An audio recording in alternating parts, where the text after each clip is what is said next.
Happy morning, Masters. I welcome you all to this Zoom session on inner nature and outer nature. So let's begin with our meditation session first. I request all the audience on YouTube and Zoom to have a glass of water as we begin to connect with our inner selves. Let us all sit in a comfortable position with your spine straight, eyes closed, fingers crossed, and your legs crossed.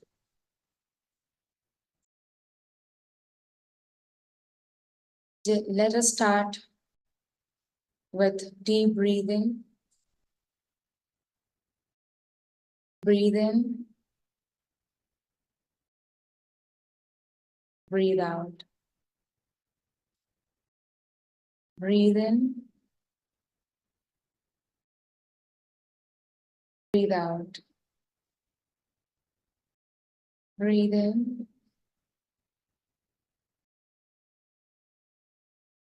breathe out.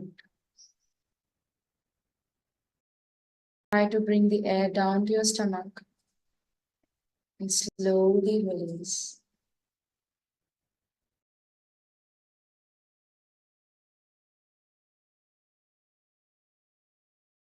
Just focus on your natural soft breath. This is the moment for you to be the witness of everything that is happening within you and around you. Just welcome the guidance of the highest truth and compassion to guide you through this inner journey. Let go of all the old patterns and belief systems that are weighing you down.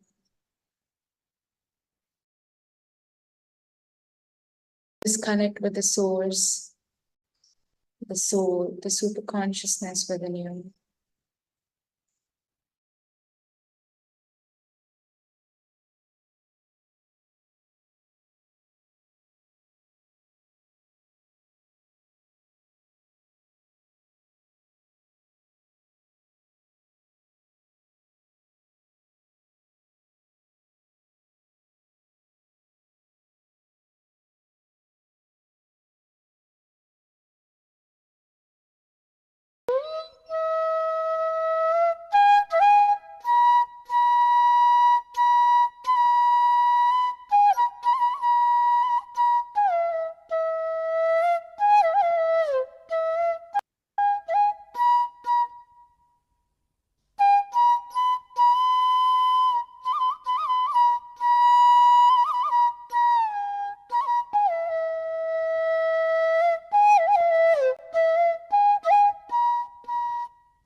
Do not open your eyes, masters. We are in the last few seconds.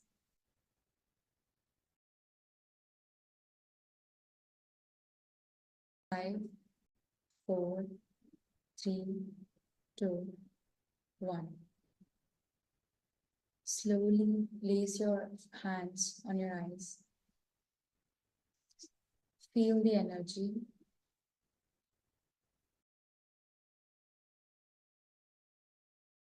Now slowly open your eyes, masters. Bring your hands down.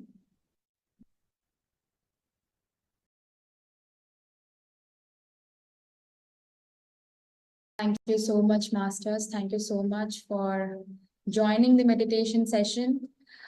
I request you all to open the cameras. Okay. So, how is the meditation session? How is everyone doing? So, as we are on the 6th day of our meditation challenge, I want you to give your insights in the chat box or else in the comment section. So what are we doing while we are meditating? We are observing our thoughts, which are entering our mind and which are eventually leaving. We are not pursuing them, right? So are we continuing this meditative state the entire day? So whenever you are out, whenever you're like you're in school or college or you're in your office, so what you have to do is watch yourself. While meditating, you're observing yourself. And even after our meditation, what you have to do is observe yourself, watch your physical body, watch your reactions, watch your responses, watch your emotional body, watch your mental body, because that is how you make changes in your life. See, we are daily giving you challenges, different kind of challenges. These are not just challenges, but these are ways to improve your lifestyle, isn't it? If you improve your lifestyle along with meditation, that's when wisdom is actually understood. See, in this wisdom sharing sessions, we are inviting different masters. Through listening, through reading, you can understand what is wisdom. But when you apply it in your life, that is when you can see a change in your life. You need to watch yourself, whether your physical body needs correction, whether your mental body needs correction, or whether your emotional body needs your correction, right? So coming back to our challenge that is given yesterday, how was the challenge? Did you all do it? Did you all plan your meal for yesterday? How did you plan your meal? And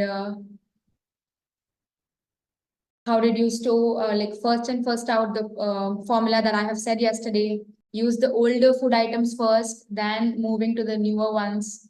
And whenever you have any leftovers, be creative with them. Like I'll tell, like since childhood, I have been seeing my grandparents and parents doing this. Whenever there are any leftovers, like if uh, any rice is left, then the next morning what we do is we add few spices to it, we add lemon to it, and that's my favorite dish, lemon rice. It actually tastes good.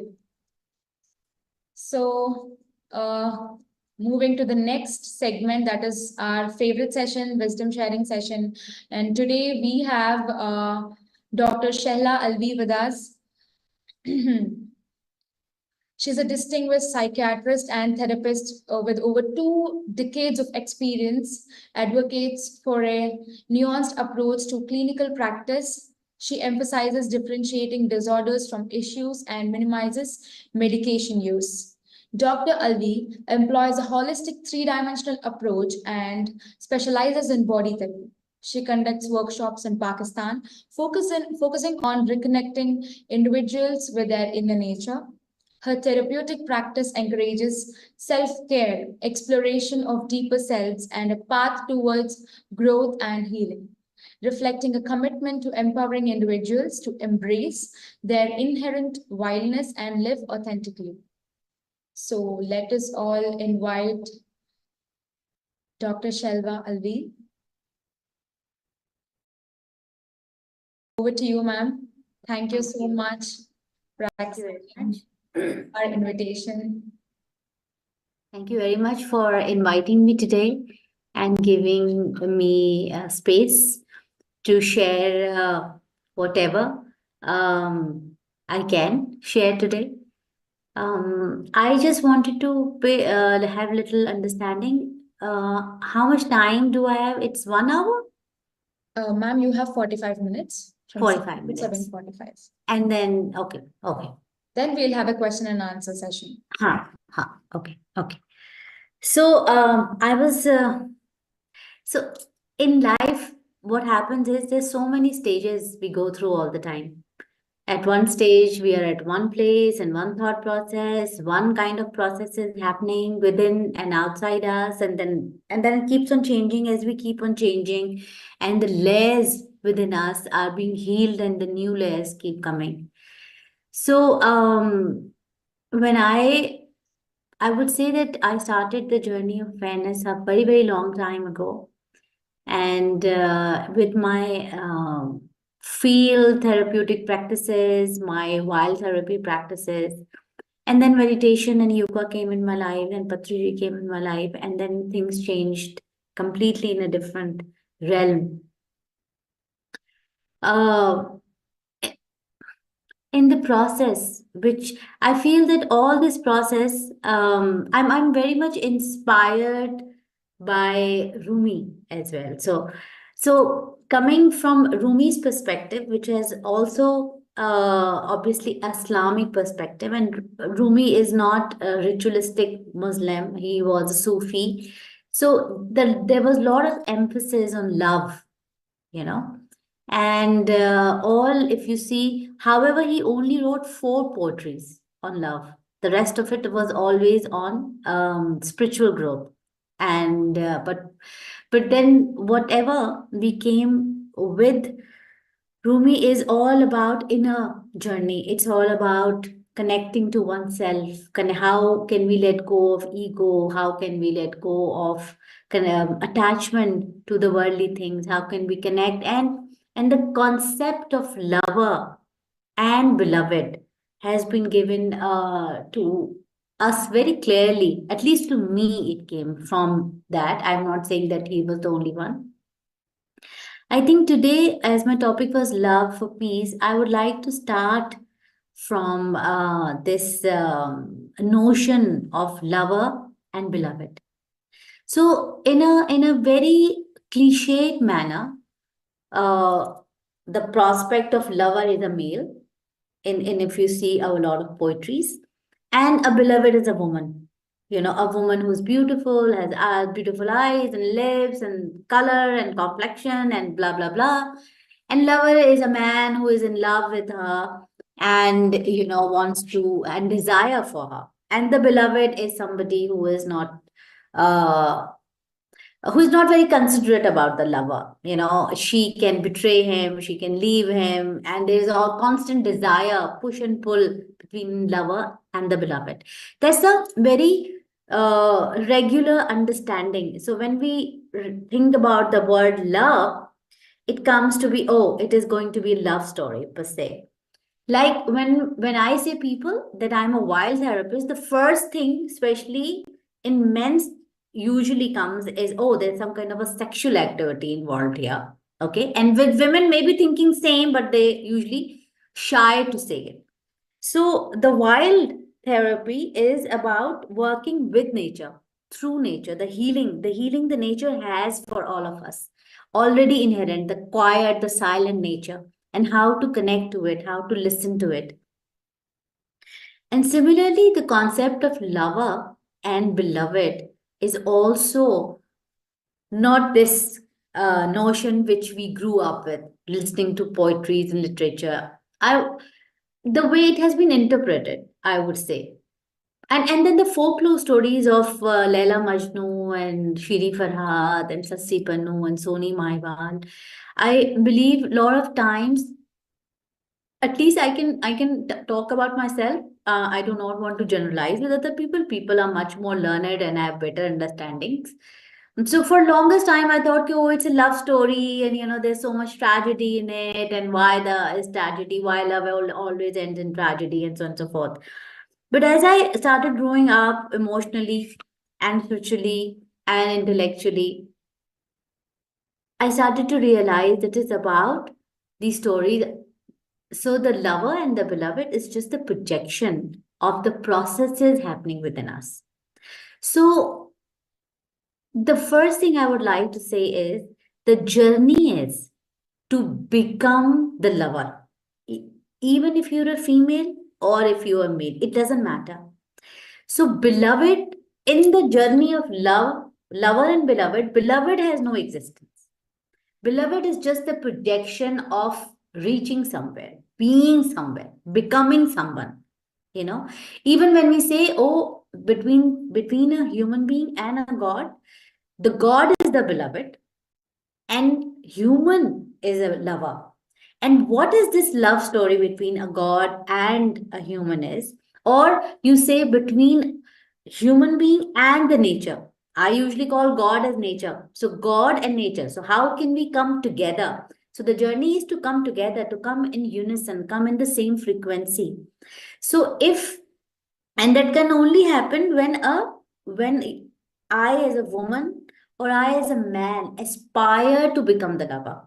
So even if for woman there is a man in my life, suppose, and I desire him, I want to be with him, he is my beloved and I am the lover because I am desiring. Now the process even with human to human interaction is that both are beloveds and both are lovers.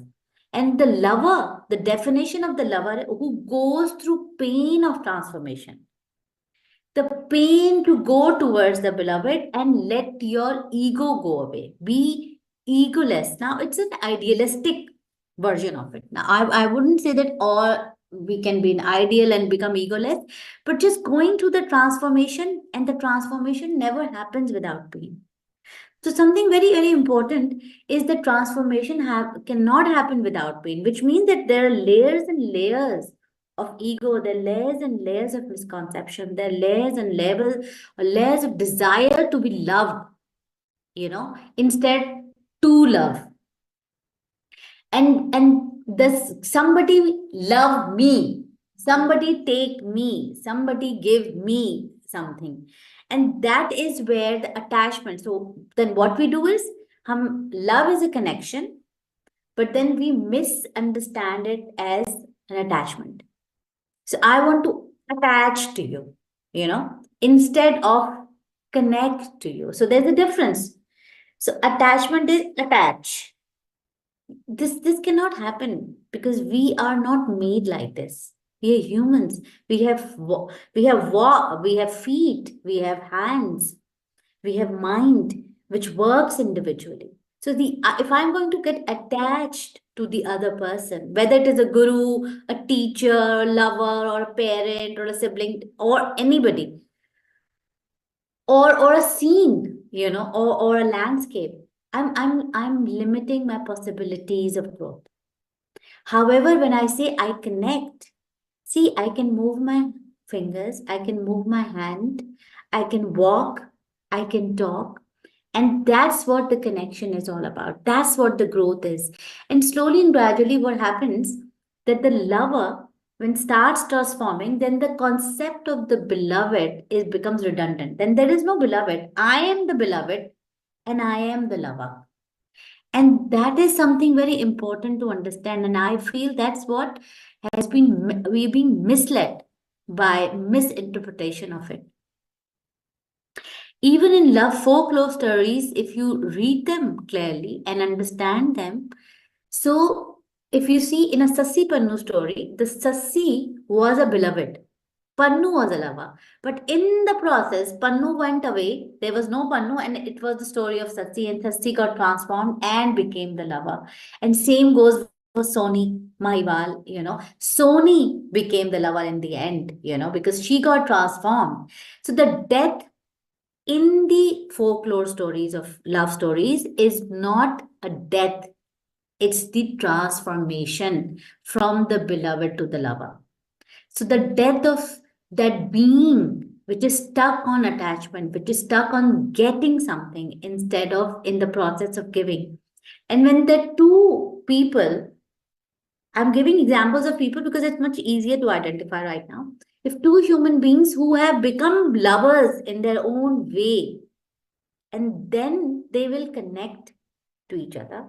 And if they have a bond or a relationship or anything, in any sort of relationship, I'm not talking about romantic, then it becomes like a bomb. It becomes like a complete circle.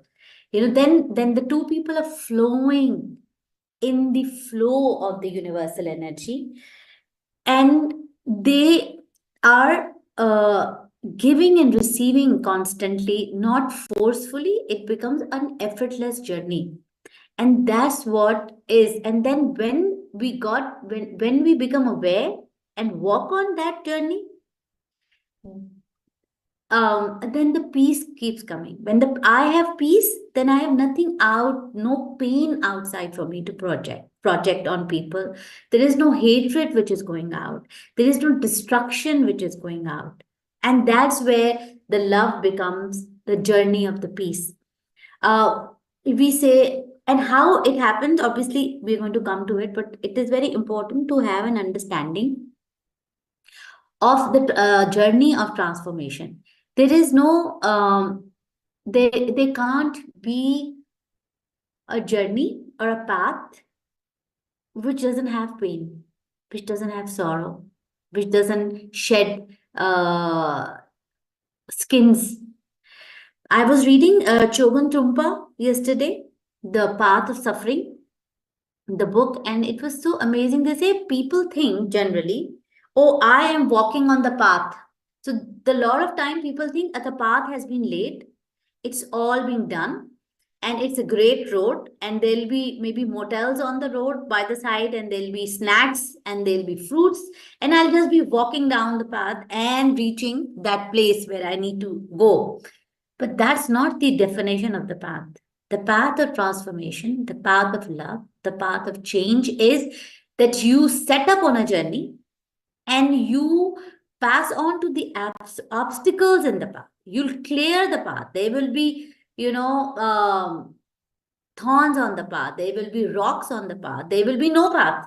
You will create the walkway for yourself, and that whole process of walking on the path is, and all these obstacles and thorns and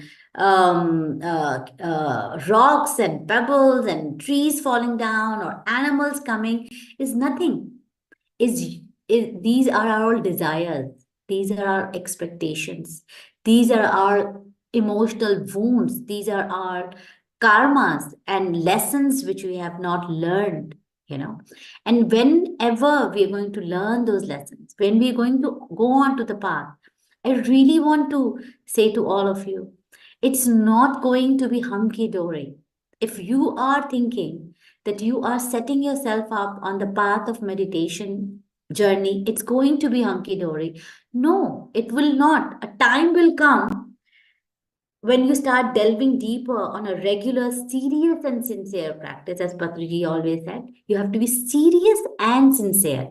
When you will be sincere and serious into this path of meditation, your demons will start come out. And what are demons? Demons which are coming in the process, in the way of us becoming the lover, in the way of becoming, in the going in the flow of wildness or the nature or the God, whatever entity you connect to, or whatever name you give to that entity.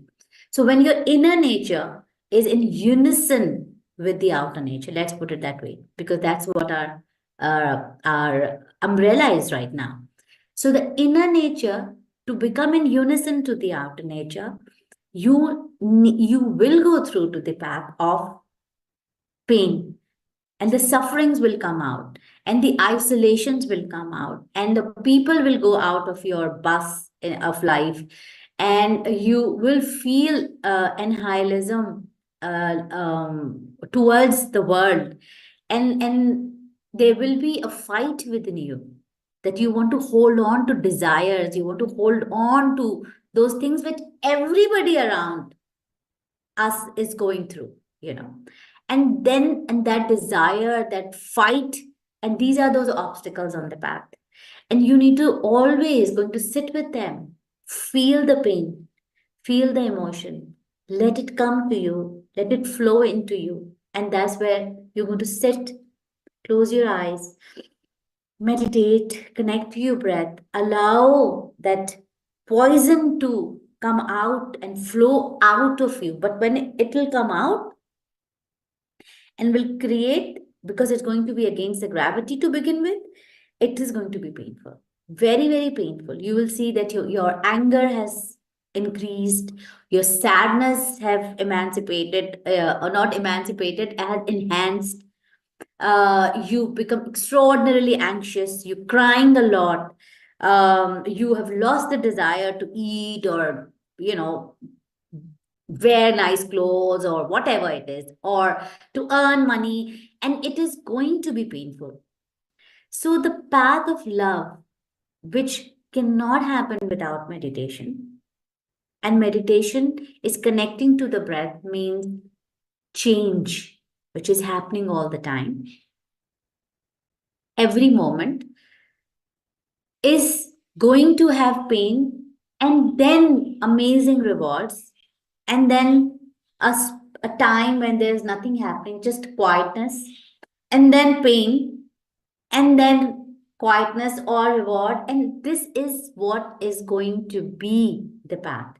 And every time we will cross one obstacle within us, we will become 1 degree lover, second degree lover, third degree lover, fourth, fifth, sixth, seventh, eighth. And that's what the journey. And then it becomes like a whirling dervish. What is the concept of whirling dervish? They say there is a center, which is called oneness, which is the center of the being. And then we move around it, and moving around, completing the circle. And the circle is not one circle, it's like a spiral, and we keep completing it, and we keep moving around and increasing our circle, and we whirling around and around and around. That's the whole universe comes in, and then the whole universe goes out as it becomes a channel from me to you, to you to me, and to everyone. All the beings are going to be involved in it. And human beings are primarily stuck with the thought of uh, I am I live in Pakistan. Obviously, most of the people are Muslims here, and especially with meat eating, we have this notion that animals are being there to serve us. You know, we are the beings, kind of a thing. And when people, so it, I think that is why it is harder to begin with meditation, because then it's to when you just enter into the path, just you know, a meter away or 2 meters away, you just realize it cannot happen. I have to let go of certain notions right away, of that all the other animals and beings are there to serve me, you know, I'm the almighty. That's not true. We And that's not true, and we are not almighty, and those notions to go away. Like people who are already not meat eaters, they have other obstacles. So, and obstacles which coming from the past incarnations, the obstacles are the lessons which have not been learned, they are going to come our way. Things which we possibly have done in a lack of awareness, we may need to correct them, you know. And then the concept of soul age, you know, and the soul, like the syllabus I have to learn in grade 5 or grade 4. If I'm not going to complete the syllabus, I won't know what's going on, I will not be promoted. I'll keep on coming in the grade 4 and keep on learning unless all the syllabus is being learned, and then I will be promoted to grade 5. And if I integrate all, it's about the journey of love. It's about becoming a lover. Because beloved has nothing to do. Beloved is beautiful. Beloved is amazing. Beloved is everything. And you need to come to the beloved. What is the concept of beloved? I seriously tell all the women here listening right now on the Zoom, YouTube, or whenever, or wherever, all the women here, please come out of the thought of being a beloved. Come into the process of becoming a lover. You're already in the process of transformation through meditation. You're already in your path.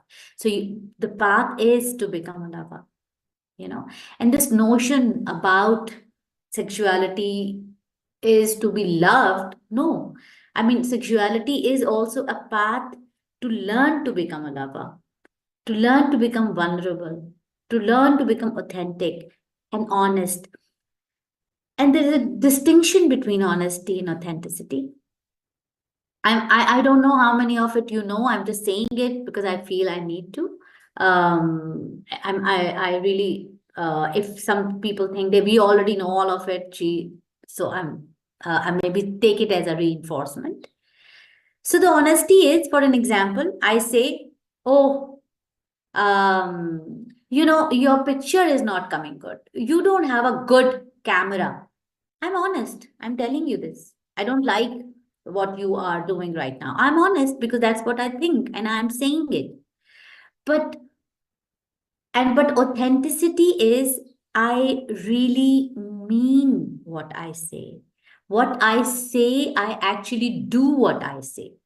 So the Rumi says either you become who you are within or who you are outside, or you become who you are or be who you appear. या तो आप वो हो जाएं जो आप अंदर से अपने आप को समझते हैं, या जो आप बाहर से हैं वो अंदर से हो जाए. You just cannot be. So there's a straight line. There's no angle. So authenticity is like there is no angle. So it means that you, and if suppose I'm honest and say, oh, you're it's English. Okay.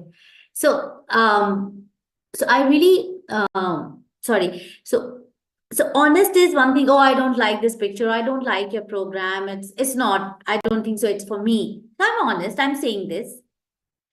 But at the moment, if suppose Pariniti D comes and she says, "Oh, really? You think about that?" And I feel, oh, I am being confronted now. Oh, I feel small. And then that's not authentic. It means my honesty was not authentic. So authenticity is what I really mean, I say, and then whoever comes in front of me, how much I respect them, I can stay with that. And I think, and this is the difference which have mostly not been taught to us in our educational systems as well. That a lot of time honesty is a defense mechanism of keeping people at bay. I remember honesty was my defense mechanism for largest time of my life. I was very straightforward and honest person, but I was not authentic person because I was not delving into the meaning. I was not keeping the compassion as with me. I was, okay, I would say empathic by nature or by the grace of the soul age, but I was not authentic. A lot of things I was saying and doing was just to keeping things at bay with me so that I don't feel pain. But as I started to become authentic, I see my obstacles, all the time. That straightforward authenticity or honesty is not about honesty. It's about not being judged or not being rejected or not being abandoned. So I am keeping things at bay because I'm very afraid of rejection. I'm very afraid of failure. I'm very afraid of abandonment. And these are very important and basic wounds, psychological, which people keep live with it without having understanding. So the authentic people pay attention to their wounds and they say, okay, you know, I do not want to talk to this person because I don't like it, or because maybe I am afraid that this person, interacting with this person, makes me feel small, or I am afraid he or she is going to reject me, or they're going to leave me and I feel abandoned. And that's where you connect to your deeper self. And that's what all meditation is. You know, meditation enables us quietly, silently, lovingly to connect to different parts of us, different dead spaces within us.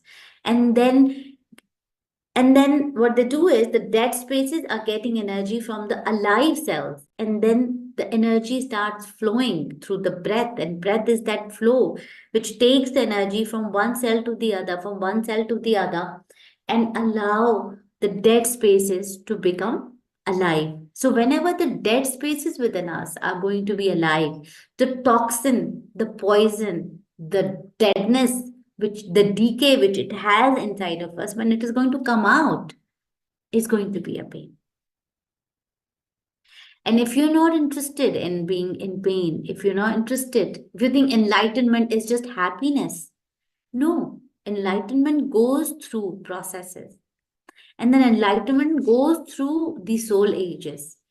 And understanding what is my soul age, understanding what are my struggles in my life. My struggles can be different from your struggles, you know, and your struggle can be different from someone else's struggle. But considering, and even in the soul age, there are further layers, you know, and then every layer has a different um, test and different lesson to learn. And so that is why I believe Patriji always used to say, at that time I didn't have that understanding, but I was absorbing what the whatever he was teaching us was just be okay and be happy. Watch it like a movie. Everything is happening is for them, other people's exactly what they need. So if anybody is going through a painful process, this is exactly what they need. If anybody is suffering because they don't have enough money, you know, as opposed to other people, they're exactly what they need, because this is soul age needs to come out of this painful connection, or not connection, attachment to the money.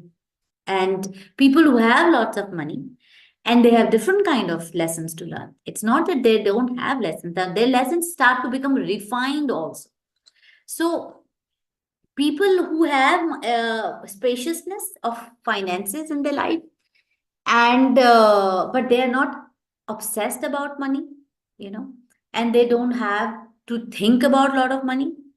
They have other lessons to learn in their life. So their basic one gone. And then this also happened that the gurus and the big teachers come in life and show us that they didn't have money. They struggled through scarcity, yet the path was so important for them. So they didn't have food, they didn't have clothes, they didn't have house, they didn't have anything. It didn't matter to them, because in previous incarnation they had already let go of the attachment to the materials, you know. And so that's what love is. Love is about becoming a lover.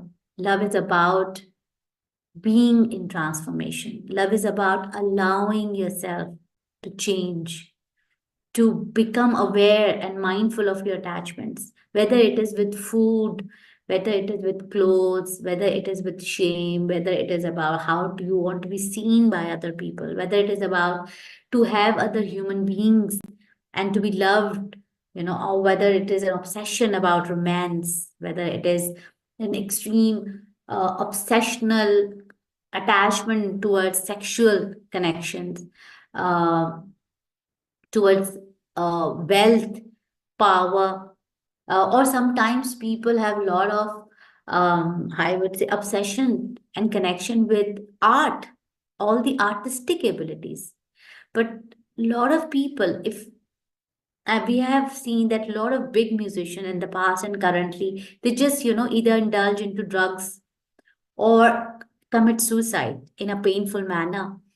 And why is that? So that has always been a question for me. That they're into music, they create music, they make amazing music. The entire world is mad about the music, and they commit suicide. And in a painful way, they commit suicide. Why is that so? And then, as I was learning music myself, and I just realized it is very, very important that all the creative arts you are doing, it is an expression of you. It is the expression of your process, and you are using that art to speak, to verbalize, or to not verbalize, I would say, to express your process. So process is happening, and now you've coming to a place you need some expression, and you think the verbal expression is not enough.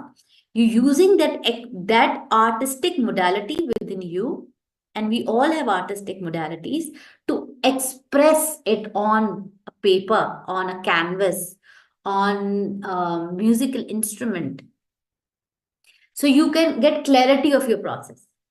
And you say, oh, that's the process, oh my god, that was my demon, and look at it, oh, that's how, where I. So sometimes in the middle of the process you start creating, and then you stop, and then you go, and then you stop, and then you go, as your process keeps. So use as much of creative modalities for your process also, like learn to play music, sing, write, and painting, and paper art, and so on and so forth. So there are different kinds of artistic modalities, crafting, sculpture. I mean, I don't even have the names of all of that. Gardening, cooking is an art, and interior of the houses, they all are creative people, and I believe even a businessman can be creative. So, but let's put it, stay into these artistic modalities which are being considered artistic.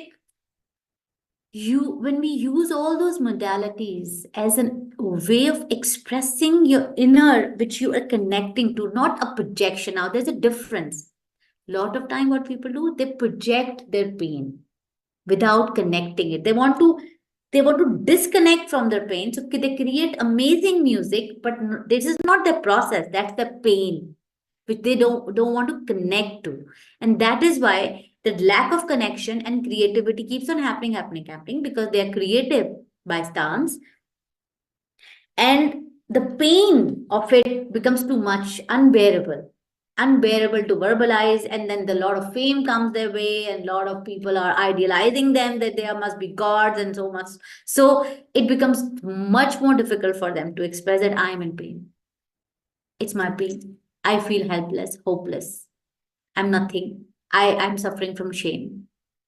And then they think that taking their life is the way for salvation. I always tell my clients, friends, people who have, sometimes, all of us have sometimes in our lives, a thought of suicide or a death. I say there needs a death of something which we are holding on very tight, of part of our ego which we have attached. Ki ye, if we'll have this, then we can attain something. And that notion needs to go. And when we are holding it very tight, then the thought of death or killing ourselves uh, is enhanced, or it becomes too intensified within us. And at that time, we need to sit down, close our eyes, and ask ourselves, and the universe, and the astral masters, and the masters from seventh and fifth dimension, what is it that I need to let go? What it is within me which needs to die in order to have something new to come into my life? And that is something very important to understand. This whole journey is journey of love. The journey of meditation, according to Rumi, is the journey of love. The journey of self reflection is the journey of love. The journey of spreading your light. Now, the spreading your light also, I would like to say, sometimes we get obsessed with spreading our light.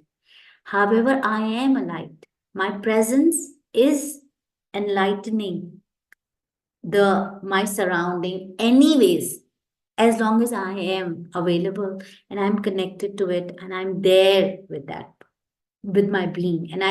So whenever I go on hiking and trekking, I see that, when you're walking, I don't know how many of you have noticed that there are sometimes smallest of the weeds and the grass and smallest teeny mini flowers, which we just walk on them. Obviously, we can't do we can't walk on those flowers. We have to, step up or put a foot on to these and to walk.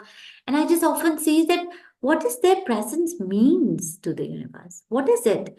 We walk on them, we kill them, they get died, and that again they come up.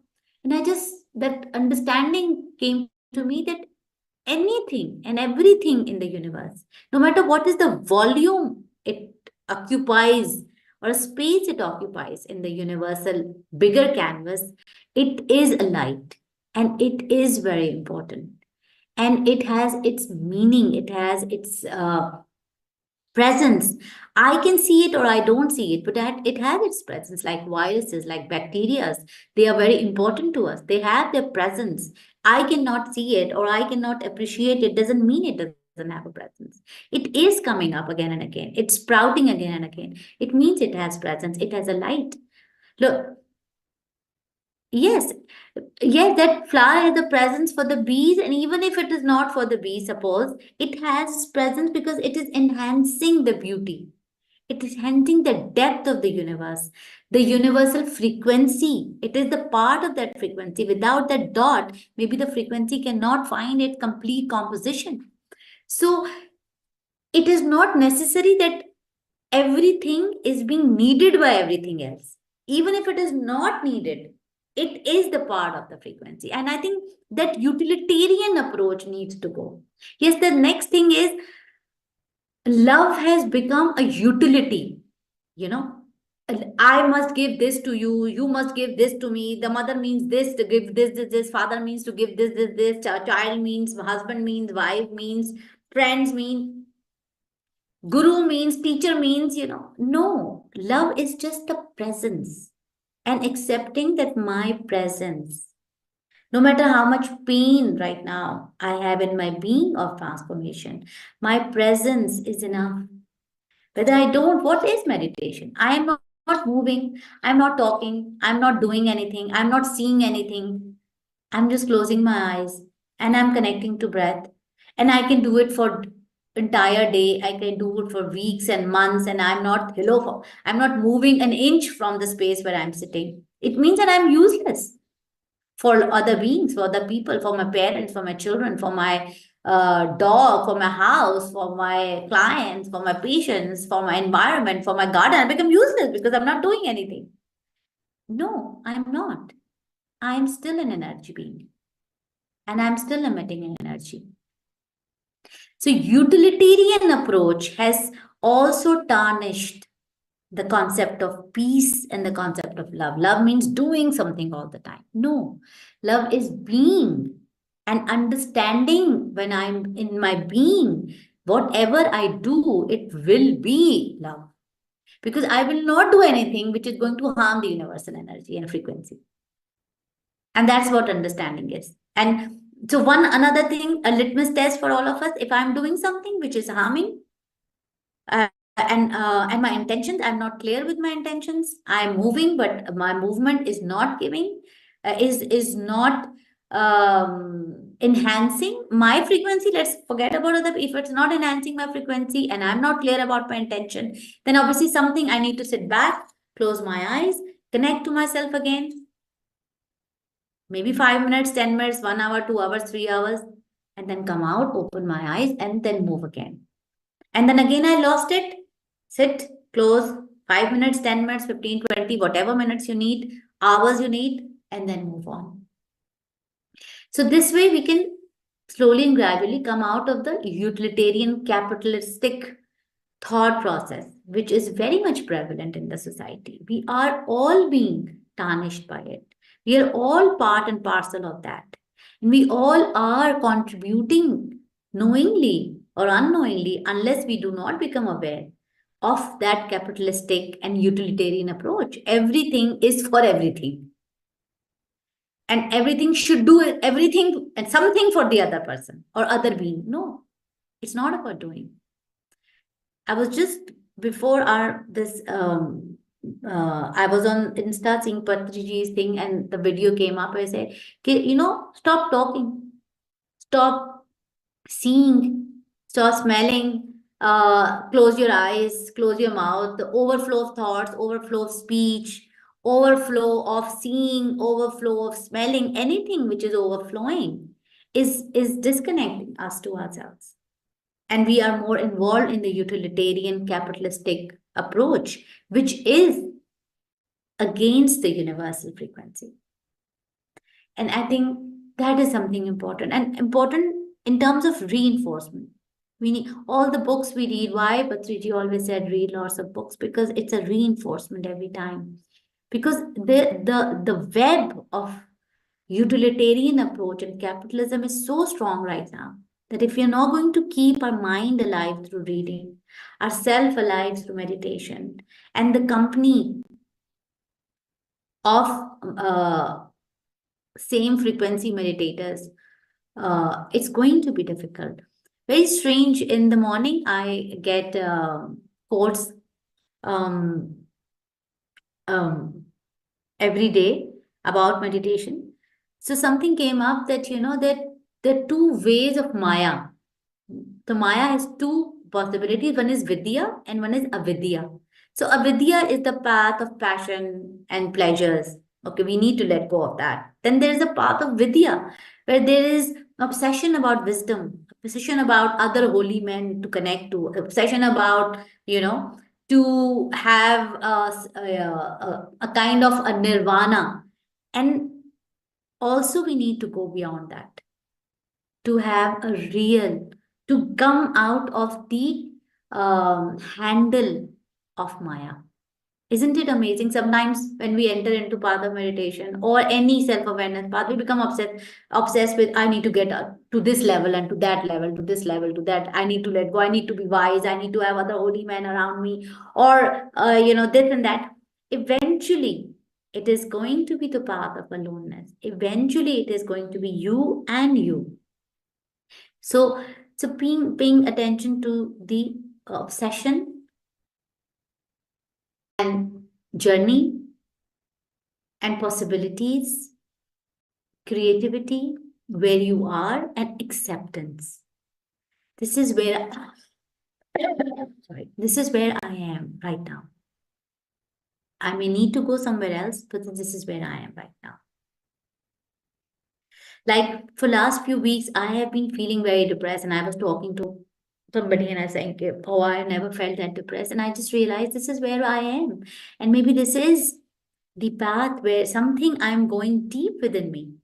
Some dead cells in a deeper layer of me are opening up, and they have those feelings of sadness in it. And I need to sit with it. And there is a total isolation. I live in a very isolated place. I live in mountains. There is no neighbor, nobody. And if it's raining, then a couple of days I can't even leave my home, so on and so forth. So, and I chose this, even if I was not, I was aware I'm choosing this. I didn't know why I'm choosing it, but I still chose it, and I still make my home here, and I've shifted here.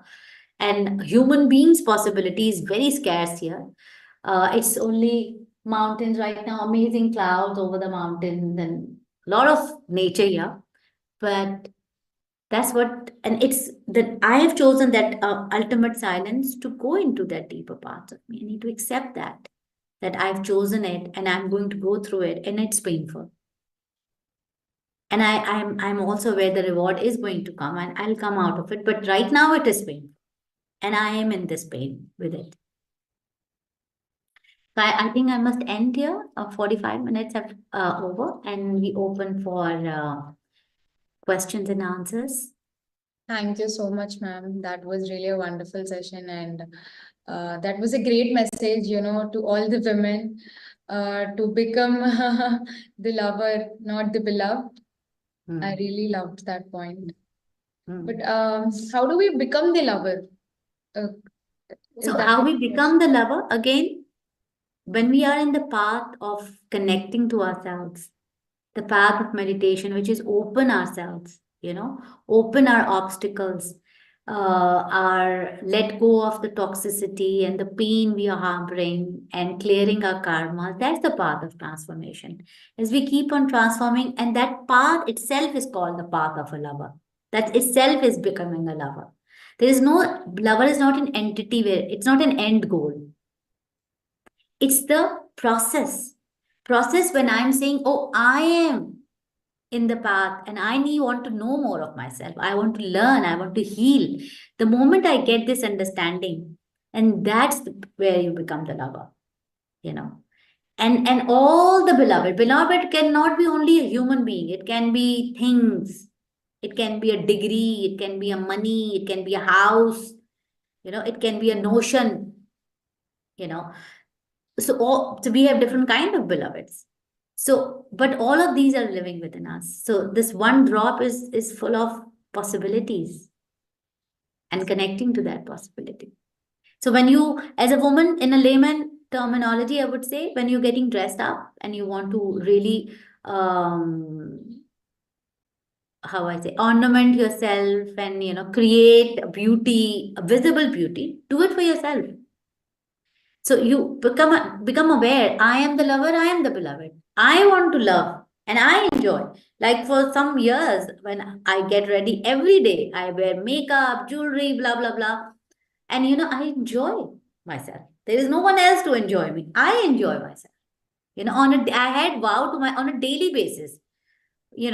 I am going to get dressed, whether I'm going anywhere, whether there is work, no work, nothing. I am going to get dressed on a daily basis for myself. And I enjoy that part of enjoy. Not that, like a lot of time women do, they're on their PJs all the day and only when they're going out, they're just getting dressed up and, taking the beauty. No, even if you're cooking, be dressed up. Enjoy your beauty yourself. And so that's something important. It is not for others. Others are going to enjoy, but they're not going to get enlightened, because the projection is on the others, then we close down our light. So as an light beings, when I'm in the people, like a cafe or shopping or with friends, it's not about how I look, it's about the energy I'm emitting. The energy you will emit only when you are your own lover and beloved. Then it's a different kind of energy, which is healing energy. That's wonderful, ma'am. Masters, if you have any kind of questions or queries, you can text in the I chat think box. Tejal has raised her hand. Yeah. Vinay, could you please unmute her? Uh, I need to unmute her? No, Okay, no. ma'am. It's Vinay who will do it. Yes. Okay, am I audible? Yes. Yeah. Thank you so much, Shehla, for this amazing session. Because we are grown up with the Bollywood movies, and we felt like love is only those, hero heroines and those flowers and just roaming around each other. And actually, that, when we are in the youth, then we just feel that that is the chemistry of the hormones, and we just get attracted to a partner and we just marry, and that is a love. And after a time, the love actually gets evaporated and the marriage just stay in many like couples. So even I feel like, whenever I do dress up, I feel like, I am enjoying that. And earlier it was supposed to be like, how the other people are appreciating me, or how my husband is taking it, how he is liking it. And I should wear certain things about like, whatever he likes or whatever he feels that. But at a time, I felt like if I am not loving myself, how I can give the love to others? And from there I've started to like, if anyone calls me selfish, I'm fine because I love myself. So that was the part, and what you have explained today, and by giving the examples of those Soni Mehwal or any other like characters in the, and we all were like, the love has to be sacrificed. Like if you are doing something for some other people, rather you are liking or not, but if you are sacrificing, then that is your love.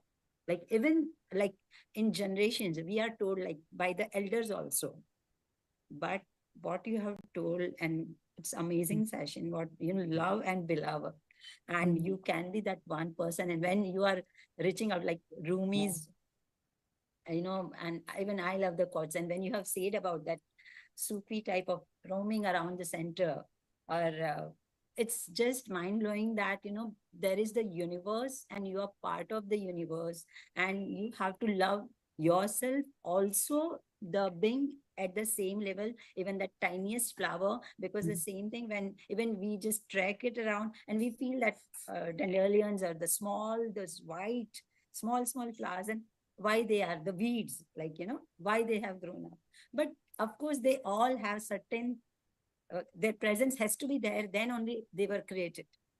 So I can connect at every level what you have said. Thank you so much. Thank you. Thank you. As you were saying, one thing which is I also would like to add, the weeds are within us. So see everything within you. We are beautiful and we also have weeds. So the weeds needs to go away. Like in my garden, I had a Korean grass. So there were a lot of weeds keeps coming, and they say you need to pull them, otherwise they're going to eat away the grass. They will not give the energy to your grass. So the other day, my nephew was here and I was taking the weeds and I said, they're so beautiful. My heart is wrenching taking them off. But sometimes a beautiful thing is misplaced, and then also we need to take it out. So something you would fall in love with your weeds, you would not get them away. Like beauty, like this desire for women to be loved and all of those things. But they are sometimes misplaced or at not a right place, and they are going to take the real energy of that place. Like my Korean grass, I had to take it away, that and I throw it in the universe, what is the right place for them to go, they need to go. So that is like we have weeds, those obstacles are like weeds within us. Yeah, amazing. So I think so, we should know that we should give the space also to others the same way. When we Yes. are removing the weeds. So for who wants to like breathing, we should not be obstacle, we should not be parasites for Yes. others, but Yes. we should give the space. Thank you Yes. so much. Thank you. Thank you. Does anyone have any kind of questions? You can please raise your hands or text in the chat box. If you're watching it live, then use the comment section.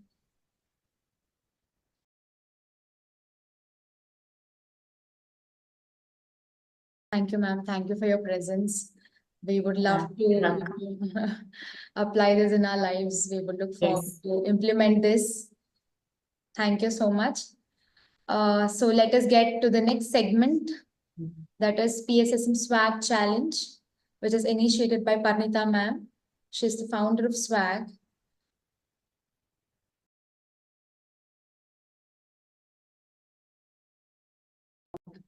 The challenge for today is water saving challenge. Yes, so yesterday we heard Pita Singh who spoke about water conservation. So that's the challenge for today as well. This challenge focuses on practical actions individuals can take to reduce water consumption in their daily routines, promoting sustainability and responsible water usage. And the first step that you can take towards conserving water is challenge yourself to shorten your shower time by at least 2 minutes each day. Use a timer, or I'll give you a better option, play a favorite song, and that will definitely keep you, help you track on that. If you know the lyrics, you keep, enjoying the song, and at the same time, watch yourself just at least 2 minutes, try to reduce. Next, check faucets, toilets, and pipes for leaks. Repairing leaks promptly can save significant amounts of water. And make it a habit to definitely turn off the taps to while you're brushing your teeth, or while you're washing fruits and vegetables, or rinsing dishes, anything. Try to off the tap. Next, capture the rainwater. Set up a rain barrel to collect rainwater for watering plants and gardens instead of using tap water. Or else you can use the water that you have used for washing vegetables. That will definitely help, for gardening, as I do it. Collect and reuse water from activities like washing fruits and vegetables, or rinsing dishes to water indoor plants or flush toilets. Yes. Install water saving devices such as low flow shower heads, faucet aerators, and high efficiency toilets to reduce water usage without sacrificing performance. Next, water outdoor plants and lawns early in the morning or late in the evening to minimize evaporation. As we are in the summer season, it is definitely required. Use a drip irrigation system for targeted watering and avoid overwatering. Next, mulch matters. Apply mulch around plants to retain soil moisture and reduce the need for frequent watering. The last thing that you could do is share water saving tips with friends, family, and on social media to inspire others to join the challenge and make a collective impact. Because with this, we have a lot of benefits. It's not only benefiting us, but it is benefiting the entire environment, right? As we say, we love nature, we show gratitude toward nature. Then I guess we need to do all these steps. We need to implement all these things in our life to show our gratitude, to show our respect, because it conserves water resources and reduces strain on water systems, lower water bills for participants, and promotes environmental sustainability and responsible resource management. So that's it for today's, guys. I would like to conclude with this. Tomorrow, I'll meet you with another wisdom session with another speaker. This is Yamini signing off. Yeah, I mean, there is a question. There's in a question, chat. Yamini. Oh, yeah, Shehla. Okay, let me just check. Thank you so much for explaining how not having enough self-love creates This is dis-ease. so quickly. So as the path of love is in a different ways. So when I'm not going to love myself, I'm not going to take care of. So love here is not love per se. It's taking care of myself, taking care of my what I eat, what I wear, how I live, what I talk, speak, read, meet people. What are my first step is to become aware. What are my desires? What are my obsessions? How much I'm attached to my obsessions. So when we become aware of that, then that the becoming aware of it is love, which is self-love has started. And if I'm not going to be aware of it, then what will happen? Then I will be obsessed with things outside of me. With for people, I want this person to love me. I want this dress. I want to buy this dress. I want to go into this restaurant. I want to eat that expensive food, and I can't. And I have to have that kind of money. This whole process of lack of self-love and lack of awareness, what it does, it stimulates our corticosteroids in our body. When corticosteroids overstimulates, it reduces our immunity and masks all the other hormonal systems and organs if when they are on their overdrive. And that's where we start to hurt our body, and diseases of disease of mind and body starts coming and attacking us, and that's how we fall sick very often. I hope if that really satisfies your question. I have a question. So, there's a confusion like most of our youth have, like self-love and self-obsession are two different things. So, we don't know where the line is. So self-love is how you can find out that whether you're obsessing or whether you are loving yourself. See, loving yourself has an internal kind of sense of satisfaction, sense of calmness in it. And it is, though, suppose, let me give you, suppose you wake up in the morning and you say, I am going to meditate. I will wake up early in the morning, I'll meditate and do my yoga, whatever, and then I'll go and I'll cook food for others or for myself or whatever, breakfast. This is called self-love. Okay. Now, the self-obsession is going to be that your child has to go to school and you say, no, I have to do my yoga and I have to do my meditation and this is my time and I am not going to, I'll buy you a packet of chips and biscuits and I'll put it in your lunchbox and you go. This is self-obsession. So you say, so my child, now self-love is my child has to go to school at 7:30. How about I wake up at 4:30 a.m. I'll have my 1 hour, 2 hour, whatever hours of meditation I want to do. And then I'll have my yoga, I'll have my space and I'll go down and I'll make a breakfast. Or maybe I can't do it in the morning. A night before, I'll do it. I'll pack her or his lunch, put it in the fridge, and and so that I'll have a spacious morning and then I'll say goodbye to my child when they're going to school. So this is a difference between an obsession. It's a destruction outside of you and obviously going inside of in self-love, you are taking care of yourself, but there is no destruction going on outside you. And that's something. And there are many ways to look at it. So I'm just giving you a very crude example. That's amazing. I could understand. Thank you Okay. so much, ma'am. Thank you. Thank you. Thank you so much, masters, for having your presence. See you again tomorrow in the morning.